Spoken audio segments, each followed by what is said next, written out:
"Leave my son alone," Andrew's mother shouted, her voice echoing through the living room. Her eyes were narrowed, her expression fierce, and her finger pointed directly at Mary.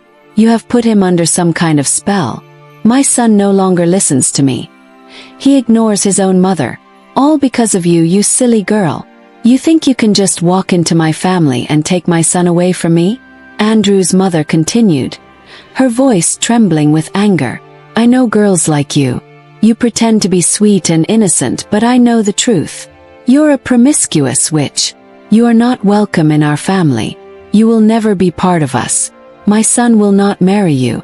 I will not stand by and watch you marry someone from a family like hers.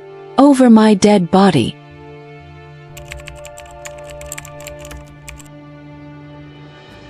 Mary was beyond excited. She had finally met the man of her dreams, Andrew. Her mother, who meant the world to her, was just as thrilled. This was the happiest Mary had ever seen her mother. 4 years, her mother had waited for the day her only daughter would find true love, and now that day had come.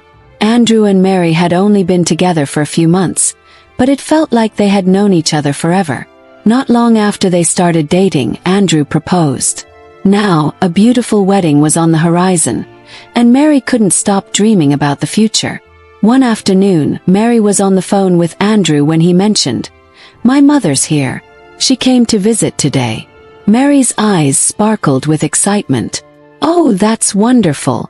I would love to come over and finally meet her," she replied eagerly. Mary felt overjoyed at the thought of meeting Andrew's mother. They would soon be one big family. Mary rushed to her mother, brimming with excitement. "Mom, Andrew's mother is around. I want to go and meet her," she said, her voice full of joy. Her mother looked at her and smiled warmly. "All right, my daughter. That's a good idea. But you know what? Me join you." "I'd love to meet Andrew's mother too," she said, a twinkle in her eye. "Andrew is a nice young man, and I'm sure his family will be wonderful as well."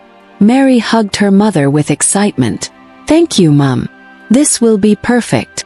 As they drove to Andrew's house, Mary and her mother chatted happily. They spoke about the future, about love, and about all the joys of Mary's new life that lay ahead. The day felt bright and filled with promise, and Mary couldn't help but feel like the luckiest woman in the world. Soon they arrived at Andrew's house. As they stepped inside, Mary rushed to hug Andrew, her heart full of joy. She couldn't wait to introduce him to her mother and to finally meet his own mother. But as they walked into the living room, something unexpected happened. Mary's mother, who had been beaming just moments before, suddenly stopped in her tracks. Her smile vanished and her face grew pale. She looked at Andrew's mother as if she had just seen a ghost. Mary noticed her mother's sudden change and felt a chill run through her. "Mummy, are you all right?" she asked softly, sensing the strange tension in the room.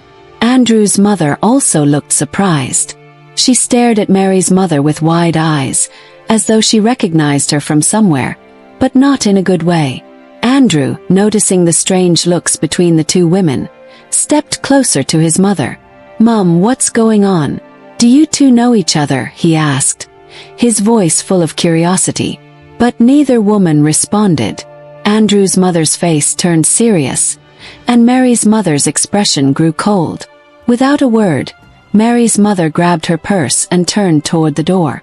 "I'm leaving," she said sharply, her voice filled with a strange anger. Mary was stunned, watching as her mother walked out of the house.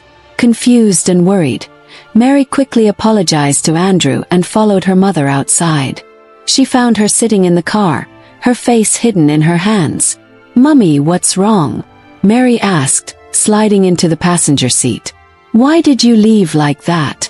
She placed a hand on her mother's shoulder, hoping for some kind of explanation. After a long silence, her mother finally looked up. Her eyes were filled with sadness, and her face showed a deep, hidden pain. "Mary," she said in a shaky voice, "you cannot marry that man." Mary's heart felt like it had stopped. "But why, Mummy?" she asked, her voice barely above a whisper. "I love him. Please tell me what's wrong."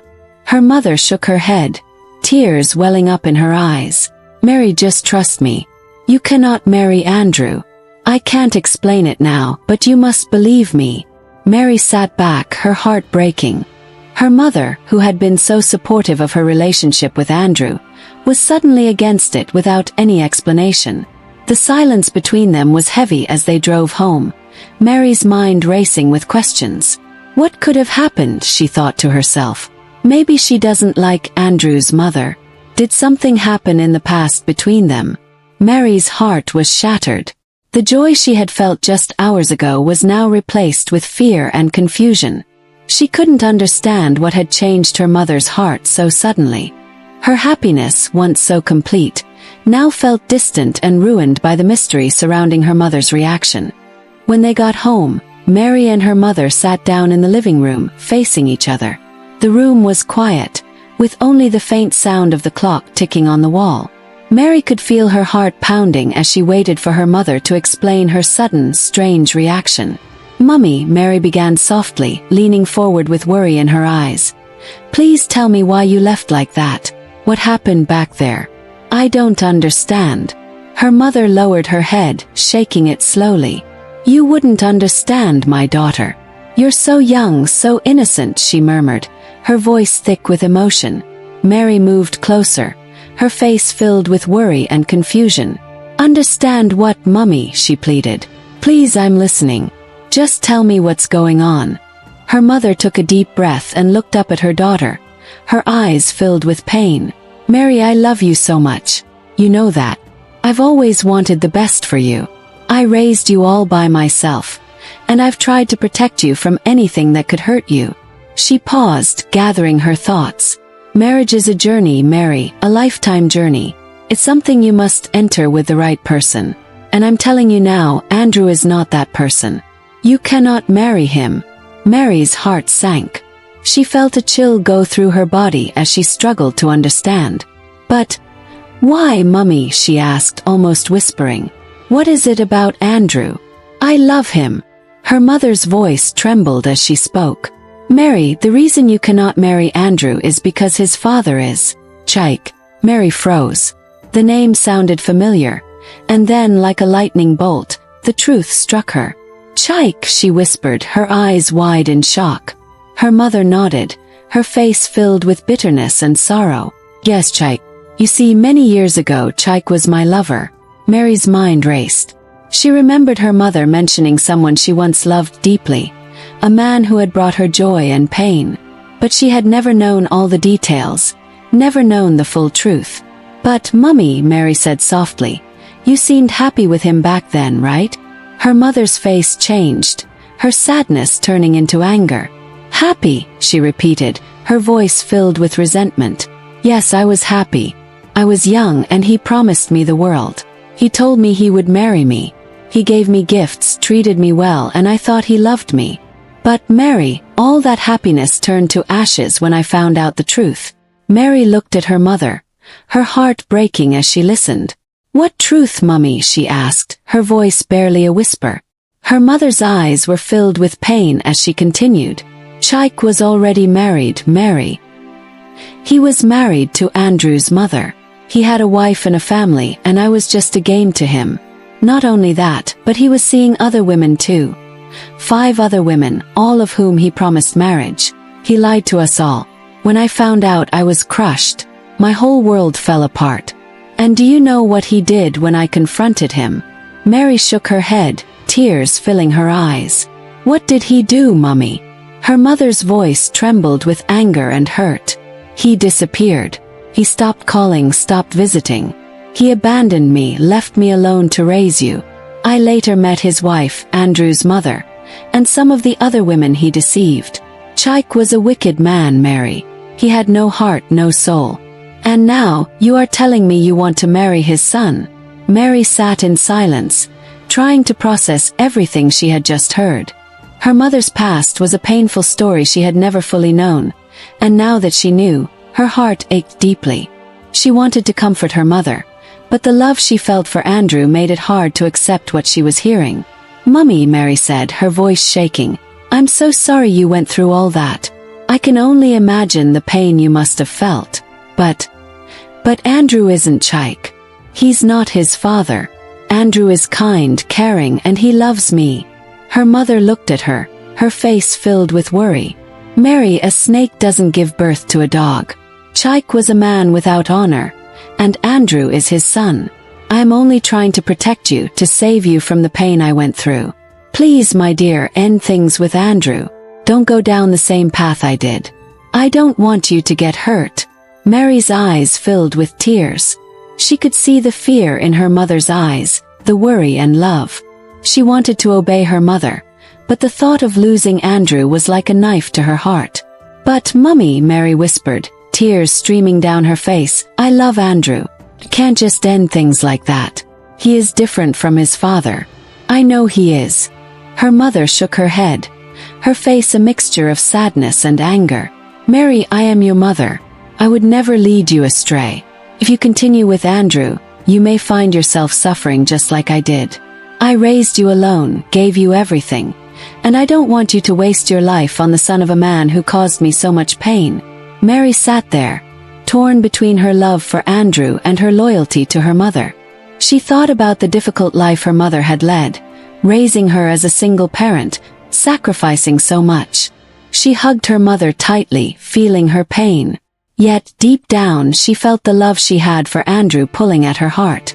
"What am I going to do?" she thought, feeling trapped between her mother's past and her own future. The happiness she had felt only hours ago was now shattered, replaced by a whirlwind of confusion and sorrow. As Mary sat beside her mother, her heart torn in two, she realized that this was only the beginning of a painful choice she would have to make. In the dim, quiet room, Andrew sat across from his mother, Mrs. Peters, who looked deeply troubled. Her face was twisted with anger and sadness, her eyes hard as stones as she stared at him. The air between them felt heavy, like a storm was about to hit. She gripped his arm, her fingers digging in. "Andrew, listen to me," she began in a low, intense voice. "You cannot marry that girl. She's the daughter of a woman who ruined my life. That woman nearly destroyed our family." Her words were sharp, biting through the silence. Andrew's heart pounded, but he held her gaze. "Mom, I know about the past, but Mary isn't her mother. She's kind, loving, and honest. I love her. Doesn't that matter?" Mrs. Peters shook her head, her lips pressed tightly together. She took a deep, shaky breath and then continued, her voice full of pain. "Andrew, her mother wasn't just any woman. She was your father's mistress. She almost tore our family apart, nearly took him away from me. I fought so hard to keep him. And now, her daughter. You want to bring her daughter into my home." Andrew was speechless, struggling to find words, but his mother continued, her eyes wet with angry tears. "That girl is trouble, just like her mother. She's bad luck. Her whole family is. I can't bear to watch you fall into the same trap. I won't let that happen, Andrew. I won't." He shook his head, his voice desperate. "Mom, please. Mary's not like her mother. She doesn't even know about all of that. She's different, Mom. Feel it. She makes me happy." Mrs. Peters sighed, her expression softening for a moment before the coldness returned. "Happy? What do you know about happiness, Andrew? That girl has you fooled. She's using you. I can see it in her eyes, the same look her mother had. She's pretending just like her mother did with your father. I saw the way she acts, the way she looks at you. You think it's love, but it's not. She'll break your heart, Andrew. She will." "But Mom," Andrew replied, his voice trembling, "Mary truly loves me. She's kind, caring, and we understand each other." "No, Andrew," she interrupted, her tone sharp. "You're blinded by this so-called love. You don't see the danger. You're falling for her lies. I don't want her in this family. Not now, not ever. I have a reputation to protect. Our family's name is important." Andrew's eyes filled with tears. "Mom, why can't you see that I'm serious about her? She's my happiness." Mrs. Peters's face grew hard again. "Enough, Andrew. I can find a woman who is truly worthy of you. Someone from a respectable family. A good girl who will bring honor to our name. Not the daughter of a mistress," she spat out, her voice filled with disgust. Can't you see, son? This girl will bring shame.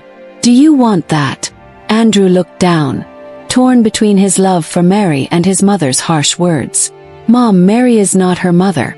She's not responsible for what happened years ago. Mrs. Peters shook her head slowly, her voice steady but full of emotion. Some wounds never heal, Andrew.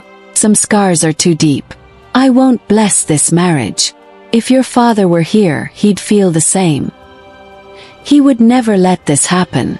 With a final, cold look, she stood up, her face set. This is my final word, Andrew. End things with her. Find someone else. Someone worthy of you. That is the end of it. Period. She turned and walked away, leaving Andrew alone in the darkened room, heartbroken and torn. The silence that filled the room after she left felt like the weight of 1,000 unsaid words, and Andrew sat there, wondering if he could ever bridge the chasm between his mother's painful past and his love for Mary. The morning sunlight crept into Mary's room, but she didn't move from her bed. She lay there, staring at the ceiling, her heart aching. She couldn't stop thinking about Andrew, and the pain of her mother's words felt like a heavy weight pressing down on her chest. Her mind was torn, split between her deep love for Andrew and her loyalty to her mother. After a while, there was a soft knock on the door, and Mary's mother walked in, holding a cup of warm tea. She placed it on the bedside table, giving Mary a small, hopeful smile. "Good morning, my darling," her mother said softly, trying to sound cheerful. But Mary wasn't in the mood for light words or smiles. "Mum, please leave me alone," Mary replied, her voice thick with anger and sadness. She sat up, her hands trembling slightly. "Why won't you let me marry Andrew? Why do I have to pay for something that happened between you and his father? That's your past, not mine." Her mother's smile faded, and her face tightened with a stern expression. "Mary, I am your mother. I love you, and I would never lead you into pain. This isn't about the past. It's about protecting you." "Protecting me?" Mary said, shaking her head in frustration. "Protecting me from what, Mum? You keep saying you're protecting me, but I don't understand." Her voice cracked as she spoke, her emotions spilling over. "Please just leave me alone." Her mother sighed deeply and sat down on the edge of Mary's bed. Her face softened, but her eyes were sad. "Mary, listen to me," she began slowly. "You're a beautiful young lady. Many men would dream of being with you. You don't need to tie yourself to Andrew and his family. They are nothing but trouble and heartbreak, my dear." Mary didn't answer. She turned away, tears slipping down her cheeks as she stared out the window. Her heart felt like it was shattering piece by piece. For days, she stayed in her room, refusing to eat, barely sleeping, and not speaking to anyone. The only comfort she found was in her phone calls with Andrew. Every night, they cried together over the phone, their whispered promises and reassurances the only things keeping her going. After 5 long, miserable days, Mary finally decided to go back to work. She needed to get out of the house, to escape the walls that felt like they were closing in on her. She got dressed quietly and went downstairs, ignoring her mother's concerned eyes. "Mary, you didn't eat breakfast," her mother said, watching her daughter with worry. "And you didn't pack your lunch as you always do."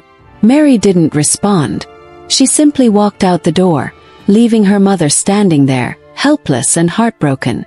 When Mary arrived at work, her colleagues greeted her warmly, relieved to see her back. They welcomed her with smiles and cheerful words, but Mary felt like she was in a daze. She went to her desk, sat down, and tried to focus on her tasks. Yet, her mind wandered, her eyes felt heavy, and before she knew it, she had fallen asleep at her desk. Throughout the day, her concentration was scattered, her mind clouded with sadness. She made small mistakes in her work, typing the wrong numbers and missing details she would normally catch. Her eyes were dull, her face tired, and her usually neat hair was messy, making her look like a shadow of herself. 2 colleagues whispered nearby, glancing at her with concern. "I don't understand what's happened to Mary," one of them said quietly. "She's not herself. She used to be so cheerful, so focused." The other nodded in agreement. "Yes, I even found her sleeping at her desk the other day." She's distracted, and if she keeps this up, it's going to affect her performance. She works with numbers after all. A small mistake could cause big problems.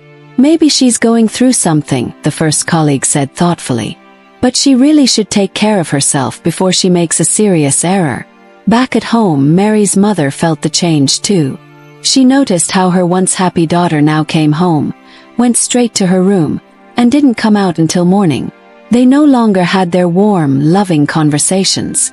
The laughter and closeness between them had disappeared. Her mother's heart ached with regret, but she couldn't bring herself to let Mary be with Andrew. She believed she was protecting her daughter, even though the distance between them grew with each passing day. One evening, Mary returned home, her heart heavy and her spirit drained. She knew she needed a break from everything. Her mother's disapproval, her sadness about Andrew, and the constant ache in her chest. Quietly, she packed a small bag, then slipped out of the house and went to her friend Claire's place. Claire welcomed her with open arms, her smile warm and comforting. "I'm so tired, Claire," Mary sighed, her voice shaking. "My mum doesn't want me to marry Andrew, and I don't know what to do anymore. Can I stay here for a few days? I just need to clear my head." Claire wrapped an arm around her. "Of course, Mary. You did the right thing by coming here. Sometimes, stepping back is the best way to deal with family problems." Claire took Mary's bags and led her to a cozy room, urging her to rest and try to relax. Back at home, Mary's mother returned and noticed right away that the house felt strangely empty. She checked the time, surprised that Mary wasn't back yet. As the minutes turned into hours, worry started to gnaw at her. She finally went upstairs to check Mary's room and found a handwritten note on the bed. It read, "Mum, I need a break. I won't be back soon." Her heart sank, and a tear rolled down her cheek. "This isn't like Mary," she whispered to herself. Mary wasn't just her daughter. She was her friend, her confidant. They shared stories, laughed, and always talked about their days when they came home. Now the house felt so empty, almost lifeless without Mary's laughter and energy. But Mary's mother told herself that her daughter was now a young woman. She wasn't the little girl who used to cling to her skirts. She would be all right, she just needed time to cool off. And deep down, Mary's mother felt a sense of relief as well, thinking, so long as she doesn't go back to Andrew's family, she'll be fine. The next morning, Mary arrived at work, trying hard to focus, but her mind kept drifting back to Andrew. They'd spoken a few times on the phone, sharing their sadness, their hopes, and their frustrations. Each call ended with promises of love and whispered reassurances, but the separation was breaking her spirit. As she got up to grab some files from another office, Mary suddenly felt lightheaded. The room spun, and before she knew it, she had collapsed onto the cold floor. Her colleagues rushed to her side, and within minutes, an ambulance arrived to take her to the hospital. Later that day, Mary's mother and Andrew both arrived at the hospital, nearly at the same time. When Mary's mother saw Andrew, her face darkened, her lips pressing into a tight line. "What are you doing here?" she asked sharply, her voice full of anger. "You weren't invited." But Andrew, his face pale with worry, simply said, "I'm staying here with Mary, no matter what." His voice was gentle but firm. Seeing his determination and realizing her daughter's condition was the priority, Mary's mother finally relented, turning her attention back to Mary. She stayed at her bedside day and night, waiting and praying for her daughter to wake up. When Mary finally opened her eyes, her mother let out a sigh of relief, but the doctor's words were serious. "She's very weak," he said to her mother. "It's clear she hasn't been eating properly. She needs to take care of herself." Over the next few days, both Andrew and Mary's mother remained by her side, taking turns sitting by her bed, talking to her softly, and holding her hand. Andrew even took time off from work just to be with her. One morning, as he was adjusting Mary's blanket, Mary's mother couldn't help but watch him. She saw the way he carefully tucked the blanket around her, how he brushed her hair away from her face with gentle fingers, and how he spoke to her, his voice full of love and concern. "Andrew," she said quietly, breaking the silence, "don't you have work today?" He turned to her and said, "I called the office. I'm not going in today." Mary needs me here." Mary's mother watched him closely, noticing the deep care in his actions. She couldn't deny how her daughter seemed to brighten each time she saw Andrew at her side, how her weak smile grew a little stronger. For the first time, Mary's mother felt a glimmer of understanding. Maybe Andrew wasn't so bad after all. Maybe, just maybe, what he and Mary shared was real and pure. In that quiet hospital room, Mary's mother felt something soften in her heart. She could see the love between them, and for the first time she wondered if maybe she had been wrong. She left the hospital in deep thought, feeling a mix of emotions she couldn't fully understand. An idea struck her. She stopped by the market on her way home, filling a basket with fresh ingredients. She was ready to take the next step, to finally open her heart to her daughter's happiness. One bright afternoon, Mary's mother decided it was time to set things right. She took a deep breath and walked to the market, knowing she would find Andrew's mother there, tending to her shop. As she approached, Andrew's mother looked up, her face shifting from surprise to irritation. She turned away, acting as though she didn't see Mary's mother. But Mary's mother was determined. She approached her with a warm smile and said, "Hello, my dear." Andrew's mother scoffed and snapped, "Who is your dear?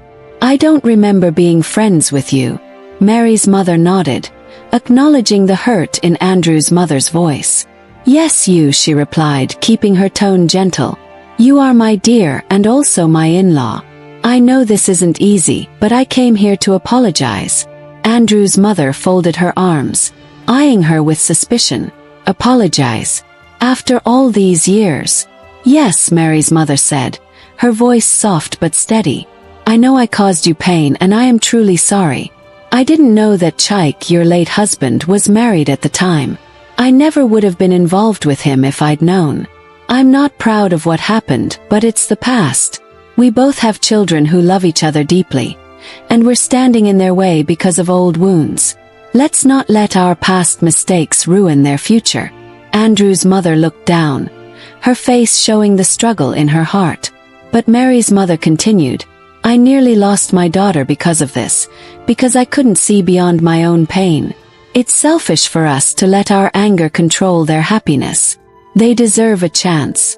For a moment there was silence.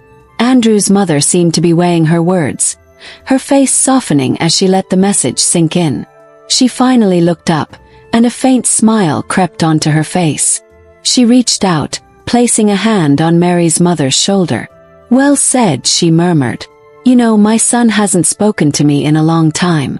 He's hurt too, feeling like his mother can't accept the person he loves. I realize now that maybe I've been too harsh." With a warm hug, she added, "Thank you for coming here, for being strong enough to take the first step. It shows real maturity, and I respect you deeply for it. You're right. If our children love each other, who are we to stop them?" Both women stood in silence, feeling a weight lift between them. They had let go of years of pain, allowing a fresh start for their children's happiness and perhaps a new beginning for their own friendship. On a bright, beautiful day filled with sunshine and the sound of laughter, Mary and Andrew finally stood hand in hand at the altar, surrounded by friends and family.